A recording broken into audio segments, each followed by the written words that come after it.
school filled with laughter, friendships, and young love. No one ever thought that secrets could turn deadly. A place where smiles heal jealousy, where friendships are tested, and where love can become dangerous. Caprice Rabe was known as kind, quiet, and deeply loved. She had dreams, friends, and a boyfriend she cared for dearly. But one night, everything changed. Her death shocked the entire campus. Some believed it was an accident.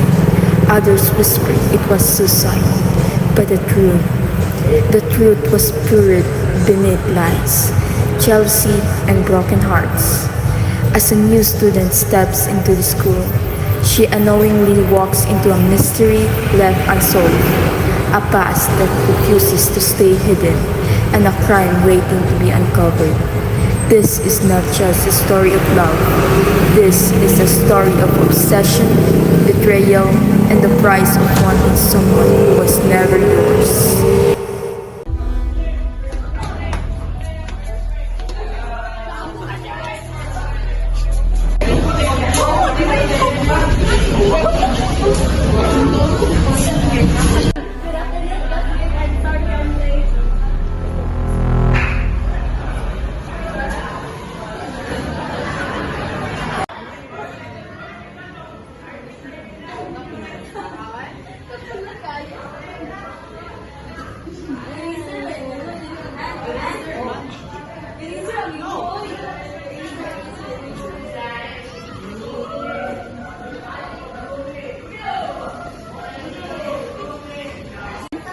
Hi, ako si Faye. Ikaw? I'm Matanya. Nice to meet you. Hi, Tiana. I'm Tiffany. Nice to meet you. Medyo kinakabahan ako sa first day. Oo, medyo ako rin.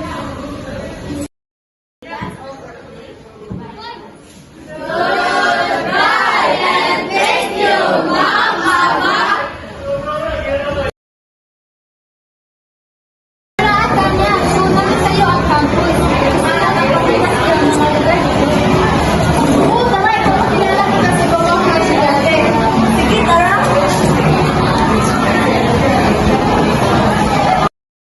Bakit? Sino pa bang gagawa nito na may galit sa akin? Tingin mo gago ako para sirain yung mga pinaghirapan ko?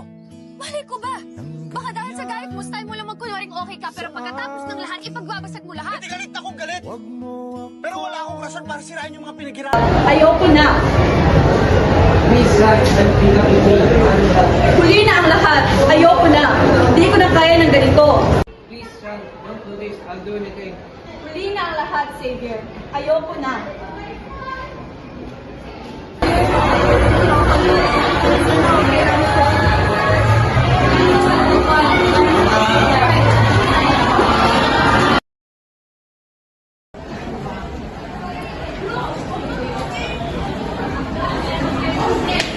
Ophelia, kamusta? Nandito lang ka na ang mga papers sa Xavier. Pwede mo ba ibigay sa kanya? Sige, bibigyan ko sa kanya. Salamat, Athenia. Alam mo na si Xavier ang Vice President. Oo, nakita ko na siya kahapon.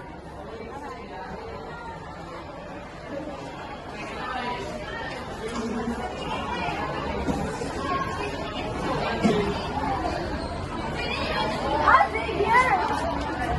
Ito yung mga papers mo. From Liza. Salamat. Kasi ang tatay, di ba? Oo.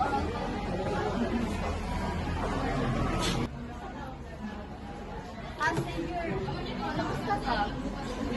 Okay lang. Xavier, pwede ba magtanong? Ano nangyari sa exhibition sa kahapon? Ay, nakita ko pala kami. Hindi ko alam. Hindi na siguro kami para sa exhibition.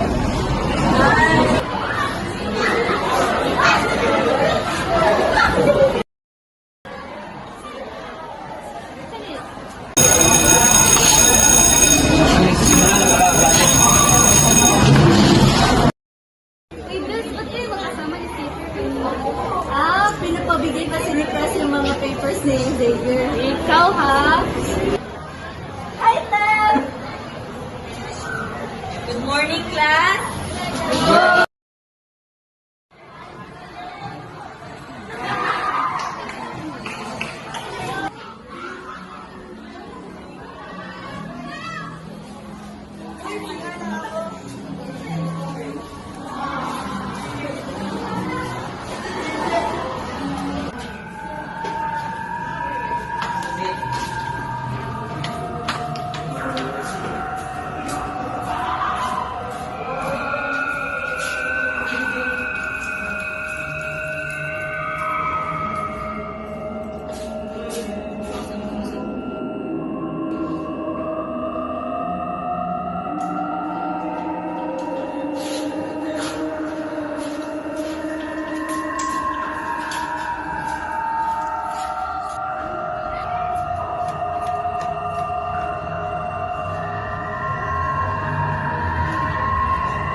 kaya sinundan kita. Okay. Pero huwag mo na akong bulatin next time, please. Sorry talaga, Tanya.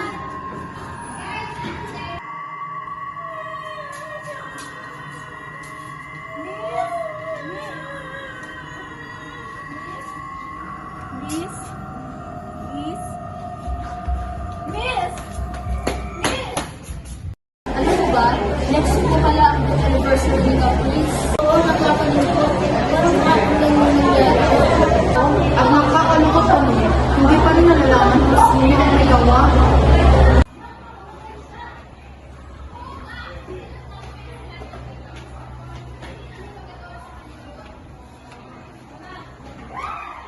Sana yung malakas ang pamilya, pamilya ni Marvis. Sabi na lang ba? Pwede ba? Hindi na ibalik pa ka ng tao. Pag ano yung tao, eh.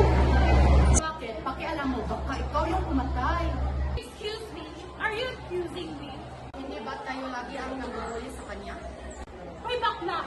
Kahit ano bang gawin nyo, hindi ako mapatay ng tao. Magsitigil kayo. Huwag na tayo magsiskan dito. Sinabi na nga, nagpakamatay siya. Oo nga! Alam namin may kasalanan kami kay Kapis noon, pero hindi namin magagawa sa kanya yun. Kung tanungin kaya natin yung kaibigan mo si Sandrine. Di ba muntik mo nang mapatay si Caprice noon dahil nagkagusto siya sa boyfriend mong si Xavier? Guys! Itigil na yan! Yes!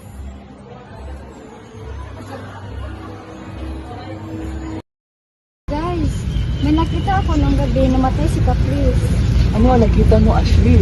Nakita ko si Liza noong gabi namatay si Caprice. Ano? Hindi totoo. Bakit yung magagawin yun?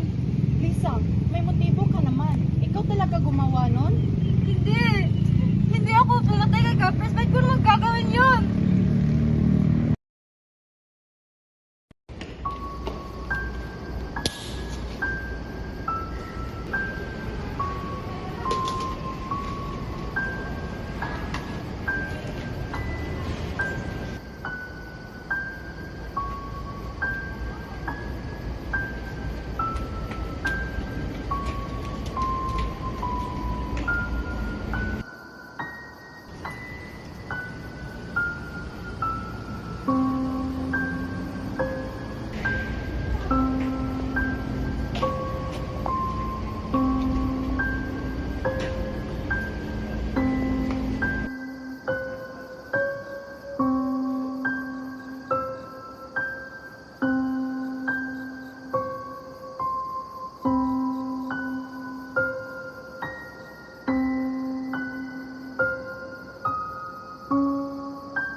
Liza, ano yung sira na cellphone na sinasabi ni Ashley?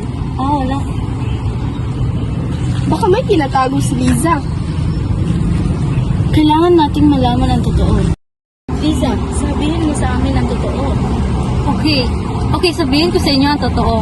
May nakita akong babaeng tumulong kay Caprice noong gabing yon. Ha? Ano? Sino? Hindi ko nakita yung mukha niya pero sigurado akong babae yon. Sinubukan ko kunan ng video, ngunit nahulog ang phone ko at nasira ito. Nasaan yung phone mo ngayon? Pinaayos ko yun, pero pagbalik ko nawala na. May kumuha na daw. Sino namang kumuha doon? Baka yung kumuha doon ay yung killer.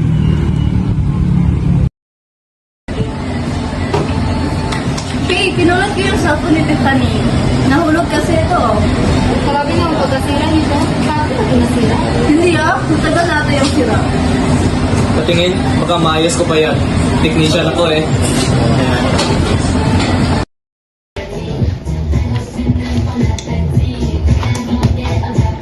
O ito, gumana na pala eh. Ang galing mo talaga, Tonyo. Alam ko naman yung mali. Ano to? Sa Tiffany? Oh my gosh! Si Tiffany yung pumatay kay Caprice? Sabi ko na nga ba, may tinatago si Tiffany. Tara guys, sabihin natin ang ibang klase. Wait, teka lang. Bago yan, tumawag muna tayo ng police. Tama ka.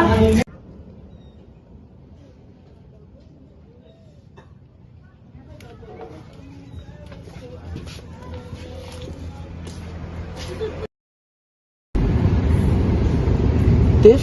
Okay ka lang? Parang namumutla ka. Okay lang ako.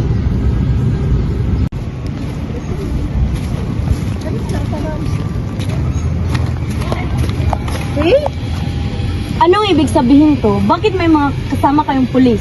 Guys, alam na namin kung sino pumatay kay Caprice. Sino?